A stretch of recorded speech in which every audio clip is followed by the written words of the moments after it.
Good morning, everyone. From the AWS NVIDIA Innovation Stage, we've got a fantastic presentation beginning right now. We're going to hear from ArcXP at the Washington Post, capturing audience 3.0 by owning your digital experience. And here is Joe Croney with ArcXP at the Washington Post. Thank you. Good morning, all. Day 3 or day 2 here at IBC. I know it's early. Hopefully you all were enjoying the city the last couple of nights, and thank you for coming and joining us for what I hope is an interesting way to start the day. ArcXP is part of the Washington Post, and we believe it's super important that you connect with your audience. And so today we're going to be talking about how AI can help make that happen, as well as some strategy around, as a media business, what we have found for ourselves is important to succeed, as well as what we're hearing from our customers. So just a little bit about ArcXP. We are a platform that runs not only the Washington Post, but thousands of media sites, and it's their digital experience. So you can think about mobile apps, you can think about websites. Here at IBC, we talk about digital in a very different way than most of the world. Most consumers, when they think about digital, they pull out their phone. However, if you walk around IBC to the stands, we talk about digital in terms of workflows, in terms of technology standards, in terms of OTT. And so today we're going to be talking about something much closer to the audience, much closer to the consumers that we hope to engage with our content. So a little bit about ArcXP. We're part of the Washington Post, and for us, it isn't abstract. We're not just another SaaS vendor. We really believe in the importance of storytelling. We believe in its power to change the world, and our desire is to seek to help this industry create vibrant media businesses. So our goal really is to have our customers be sustainable, independent, and seek aggressive growth. And if you look at the metrics for our industry, they're not all healthy. There's very few that would describe the overall media and entertainment space as one that is in a high growth mode. There's a lot of great consolidation taking place. People are consuming more media than ever, but the fundamentals of our business are challenged. If we look at advertising revenue and we look at the trends in traffic coming from the major platforms, those aren't all positive metrics. And so our hope is that by engaging audiences, we can really fuel this reinvention of media into aggressive companies. We're trusted by a wide variety of customers around the world, and so a lot of the insights I'm sharing today don't come from ArcXP directly. They don't come from the Washington Post. Indeed, they come from CEOs, chief product officers, and innovators across a wide landscape of not just broadcasters, but also traditional news media, digital first media. And so some of these patterns that we're seeing across the different formats, I think actually are really important here at IBC.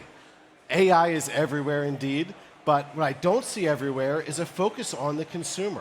We love technology in this industry, and I certainly it's near and dear to my heart. However, the end goal of our business is not the new standard. It's not the best video streaming tech. It's engaging with that consumer. So some of our observations about this industry is that traditional business models truly are broken. If we look at the traffic that's coming from Google or coming from different sites, we really see that direct traffic is taking a nosedive. There's this concept of Google Zero we hear from many of our customers, which refers to that direct traffic literally going to zero. We also see that AI doesn't drive visitors. In the last 2 decades, we've seen really a symbiotic relationship between a lot of the streaming platforms, the organic search traffic from Google. But with AI, we see it more as a parasitic relationship, where they're taking our content, taking the information from it, and never bringing those consumers to our experiences. Finally, expectations from the consumer of what UX they want to see is dramatically different. That lean-back experience is not what's driving our goals. If we look at linear TV, there's been a lot of conversation about the acceleration of that audience disappearing. And part of that is the audience expectation is very different than what you get in that experience where you're just a passive consumer. So part of the conversation today is going to be around some of what we've seen around Audience 3.0, which is a different bar, a different set of expectations of the consumer being a co-creator, not just a passive consumer of our media. And so if we think about audiences, they really have changed. And for us to grow, we firmly believe it's important we meet them where they are. So, I mean, literally Audience 1.0, that is the definition of broadcast. It is a passive consumer experience. It's one where we provide the same story to all of our viewers. It's one where we control what they see. And the value exchange at the end of the day is about attention. It's how many hours of engagement can we get of them watching passively our content. We've been in an Audience 2.0 world for where many consumers are today. Frankly, broadcast has lagged behind here. We haven't offered an opportunity to have an interaction with the user, to have personalized content. Certainly we've knocked it out of the park with on-demand. But if we think about the value exchange, we are beginning to pull more data from our consumers. But where I see the industry and we're hearing from our customers is that Audience 3.0 is really where the activity's at. If you think about it, I've got 3 kids, and where they spend all their day, they're doom scrolling, they're on 3 or 4 devices at once. They're co-creators in the content. Think about that. How many of our vendors out here in this landscape are not just thinking about internal newsroom workflows, but they're thinking about the consumer participating in the content creation? That's where they want to be. That's where the engagement happens. That's where the monetization opportunities exist. So we really feel that Audience 3.0 demands that we find a new workflow, a new set of technology, a new experience where the consumer can be a co-creator in our great content. They're looking for predictive, immersive, and adaptable experiences. Hyper-personalization is a key word that we see with this audience. We also see that they want the control to be more about the user controlling what actually that content is. And finally, it's more about ownership and influence. That co-creator model, I think, is really going to challenge this industry. And if we don't make this leap, if we don't meet the consumers where they are, they're going to go somewhere else, and they indeed have already done so. So I had the opportunity to spend some time with David Rhodes earlier this year, and he had this really interesting insight that Sky News creates incredibly premium content. They invest heavily in all the production value and being on site, doing that great news content. But at the end of the day, he observed that that content goes off platform, and that's where the customers and users engage with it. That's where they reshare it. That's where they comment on it. That's where they might do different clips. And as it goes off platform, his observation was that they don't get the opportunity to recapture some of that value that they'd invested to create that content. So we see this across a lot of our customers, is that they wish to continue investing in premium content, even in an age of AI. However, they seek to enable where they can recapture some value by being with the consumer as they're co-creating that content. This is actually from one of the strategy slides of the Washington Post itself. And I've attended some great talks here at IBC this year. Some of those are from the platforms. But we firmly believe there's a big difference with being one of these giant tech platforms and being a media company. And our reliance on the platforms over the last couple of decades has been to our detriment. And that's coming to a head in this moment with tools like OpenAI really interfering with us connecting with our consumer. So our belief is that we can't just passively rely on the platforms to bring us an audience. Instead, we need to take hold of our destiny.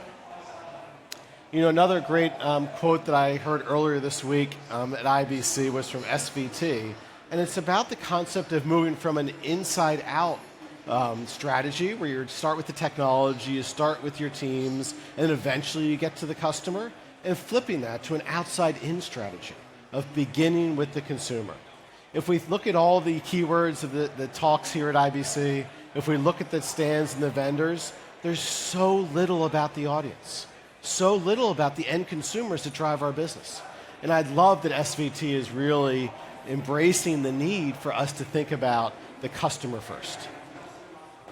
So, if we try to map, what would that look like? What would it be to redefine our workflow, not around the technology, not around necessarily even a story-centric workflow, but a workflow that puts that consumer and the audience at the heart of the experience? It's a pretty dramatic and radical ask. At NAB earlier this year, I had the opportunity to talk with Graham Media Group about their desire to bring local content and use that local content to engage their customer base. And so some of this really does come back to where we've made, it's been exciting to see this switch from platform first in terms of teams to story first. For a couple of decades, I've been hoping that we would bring together our linear teams with our digital teams. I see that happening. Had a lot of great conversations where that's manifested in media companies today. But I feel like the puck has moved. Story first isn't enough. How do we get to a consumer first experience? And one of the interesting insights is we've seen that a new approach really is required to win Audience 3.0. And media companies need a bi-directional workflow. And this isn't bi-directional between your digital teams and your linear teams. It's not bi-directional between your editorial decision makers and those that are doing that ingest and original capture of video assets. No, it's bi-directional with the audience itself. And so in order to do that, we think it's important that as an industry we enable us to innovate rapidly.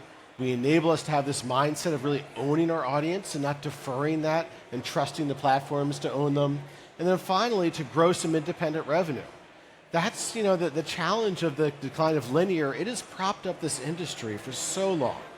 And now that we really see the end of that era in terms of relying solely on that, we need new independent revenue streams.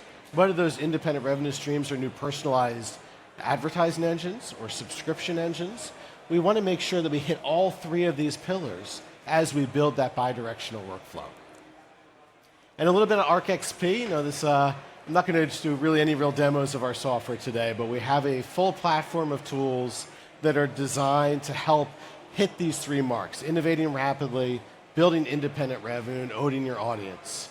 And you can think about our tool set as really to reach that digital consumer where they are on their phones, yes, on the big TV, but also as they're going on the web. And so all of our tools and experience really come together between a headless CMS, an experience engine, and that revenue engine that can drive your business. A couple of years ago, I think I was actually on this stage talking about AI. 3 years ago, it really was a moment of wow for us all. We were so incredibly inspired by what AI could do for us. 2 years ago, it was more about how. We were training our teams of how to use AI. How can we get them the tools? How can we get them to be able to speak about the different layers of the AI stack? And then we went to this year where we really see it's the year of now, where those are becoming real. And so there's a lot of talk about how some of the AI can inspire us and do great value for our businesses. But equally so, there's observations that a lot of the AI projects have failed. MIT has a report that 95% of investments in AI never even made it to production, let alone deliver the ROI. So as an industry, as we've gone from that period of wow to how to now, we've also been thinking about that practicality. For ArcXP, we began with workflow enhancements, bringing AI as really assistance to the journalist, to the content creator for the things they hate to do. Things like metadata, things like coming up with an SEO targeted title.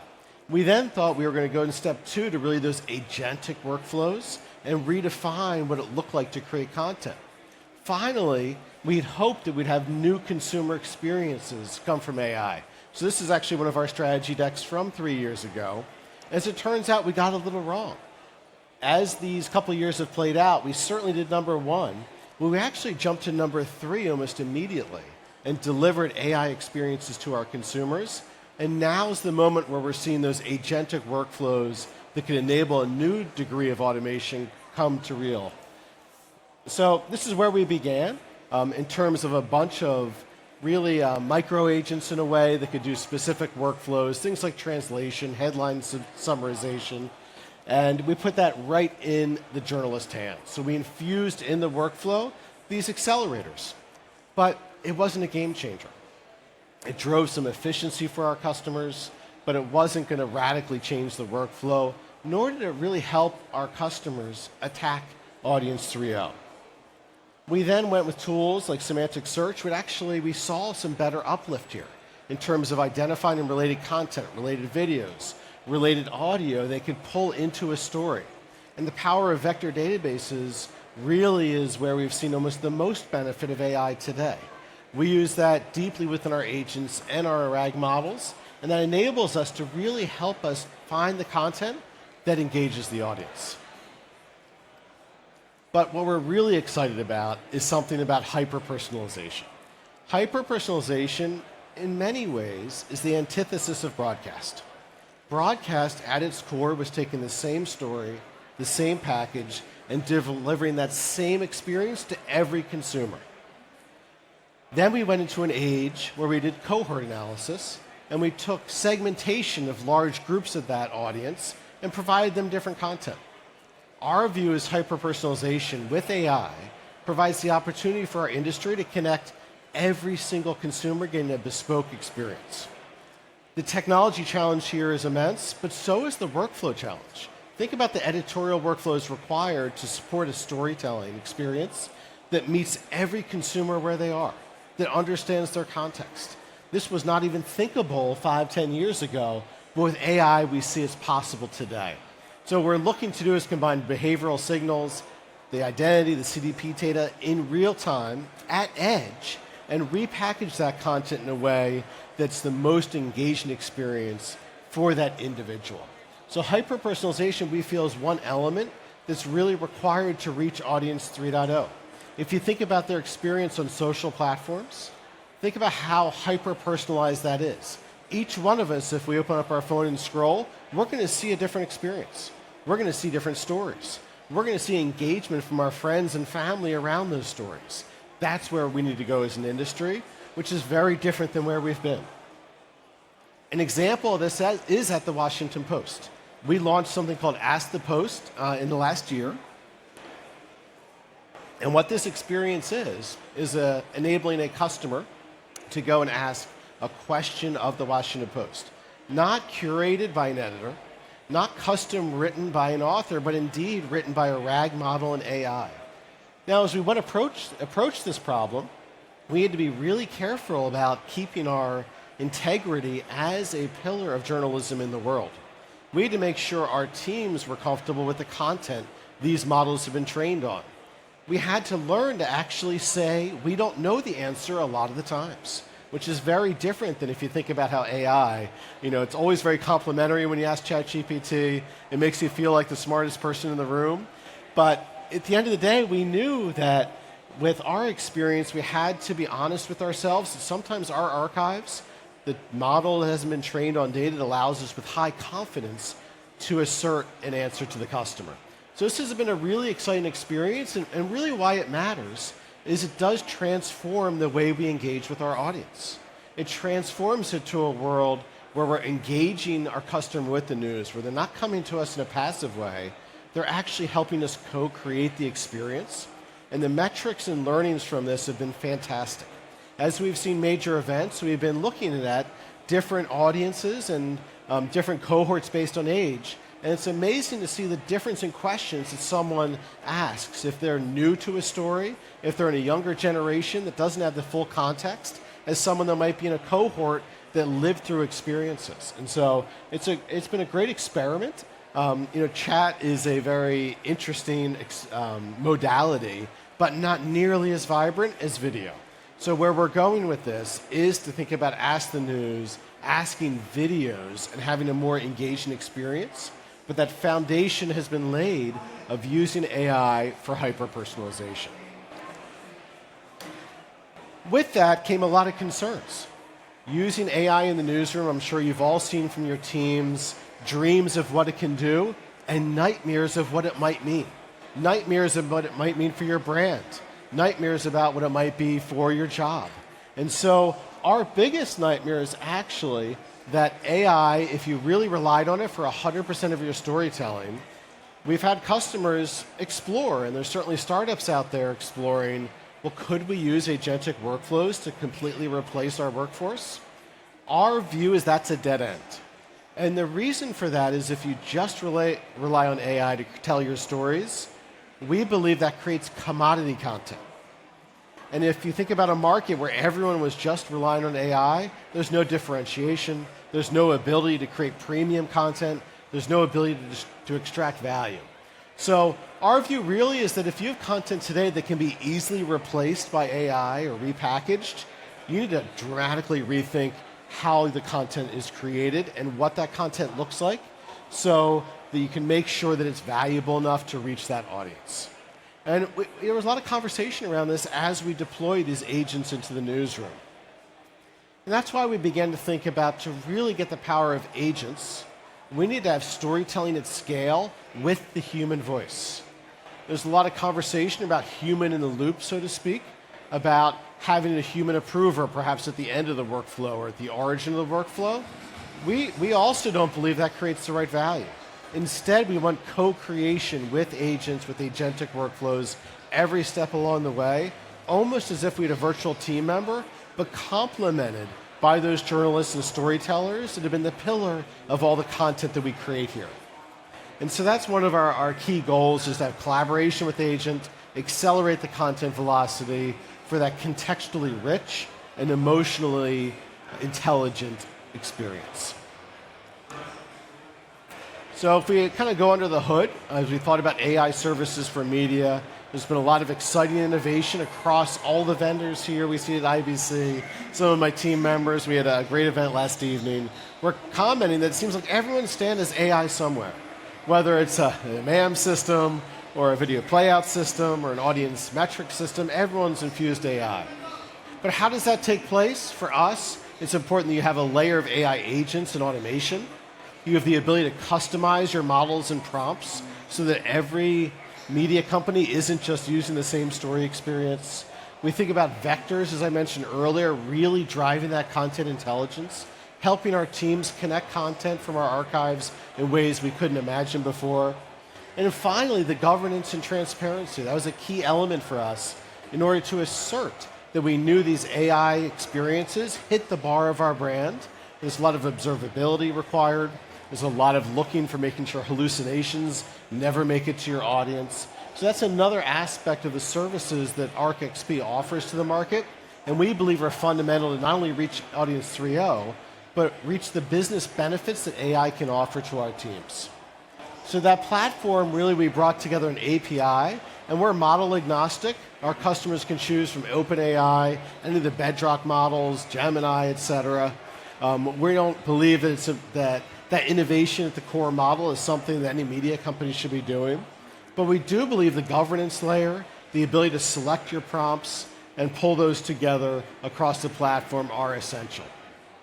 If we go a level deeper in terms of what that API offers us, there's a lot of elements required to pull off AI at scale.